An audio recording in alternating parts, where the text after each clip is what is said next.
बांग्लादेश के हिंदुओं को अब किसी से डरने की जरूरत नहीं है। जी हां, प्रधानमंत्री नरेंद्र मोदी अमेरिका गए हुए थे और इस दौरान अमेरिका में ऐसी डील हुई, या ये कह लीजिए कि अमेरिका का ऐसा बयान आया जिसके बाद अब पूरी तरीके से गेंद भारत के हाथ में है, भारत के पाले में है। अब भारत जो चाहेगा, जिस तरीके से चाहेगा, बांग्लादेश को सबक सिखा सकता है, और खासतौर पे तब जब हिंदुओं के साथ बांग्लादेश में अत्याचार किए जाते रहे हैं।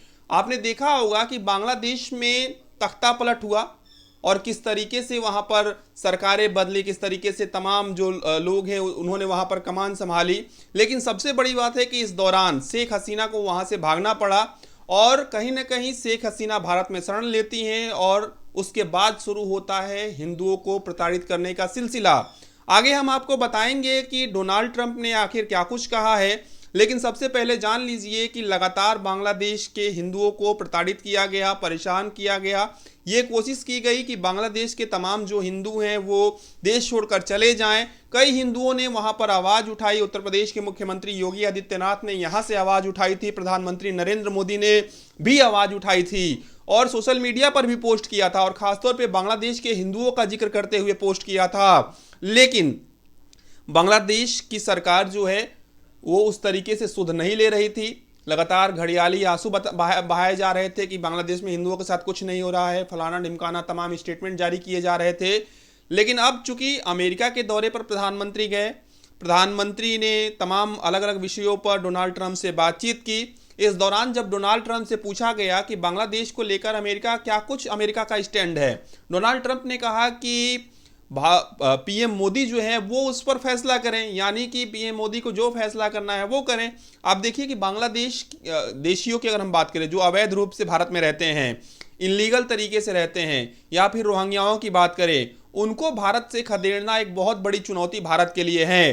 तो डोनाल्ड ट्रंप का बयान बहुत कुछ कहता है।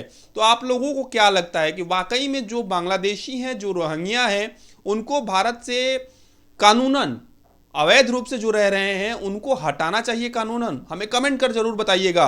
इसके साथ ही क्या डोनाल्ड ट्रंप के इस बयान से आप सहमत हैं कि अब प्रधानमंत्री नरेंद्र मोदी, यानी कि मोदी जी के हाथ में है फैसला करना बांग्लादेश को लेकर वो क्या करते हैं? क्योंकि डोनाल्ड ट्रंप का ये कहना है कि भारत कई दिनों से देख रहा है, समझ रहा है, वहां की स्थिति को जान रहा है। अगर भारत को ऐसा लगता है कि वहां पर हिंदुओं के साथ अत्याचार हो रहा है तो भारत अपना स्टैंड ले। इसमें अमेरिका जो है वो पूरी तरीके से हस्तक्षेप संभवतः नहीं करेगा।